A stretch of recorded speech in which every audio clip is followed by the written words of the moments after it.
Bonjour et bienvenue sur l'Éco-Bréso TV, l'un des maillons Capéco de la formation d'échographie.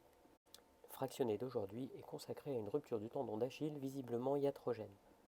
Il s'agit d'une patiente de 90 ans en excellent état général, qui vit seule à son domicile, qui présente un tableau de pollakiurie.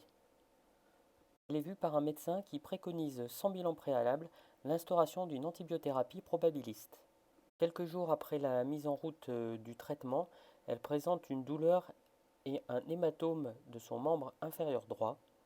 Une échographie est réalisée sur son lieu de résidence célèbre pour ses bonbons et un diagnostic de rupture partielle du tendon d'Achille est posé. Les semaines passent, la douleur persiste et son autonomie se dégrade, ce qui la pousse à se rapprocher de ses enfants en venant dans la région.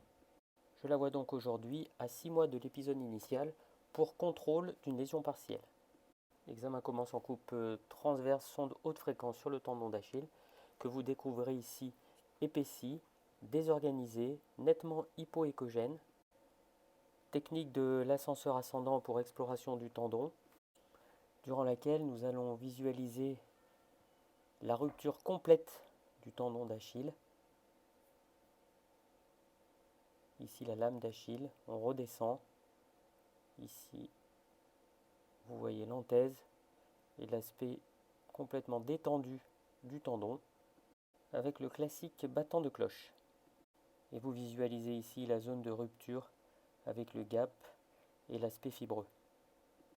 L'examen va se poursuivre par la mesure de la hauteur de la rupture, ici à 3 cm de l'anthèse, et par l'analyse d'une superposition des moignons lors des manœuvres dynamiques passives, ce qui n'est pas le cas chez cette patiente.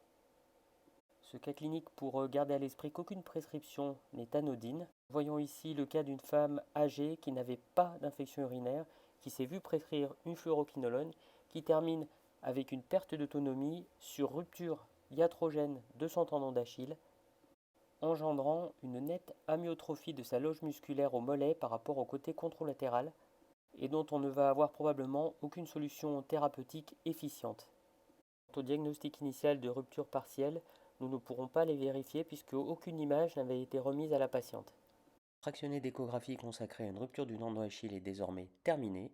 Nous vous retrouverons sur le site capeco.fr pour découvrir nos mags et nos formations présentielles d'échographie. Bonne méditation, bon écho et à bientôt.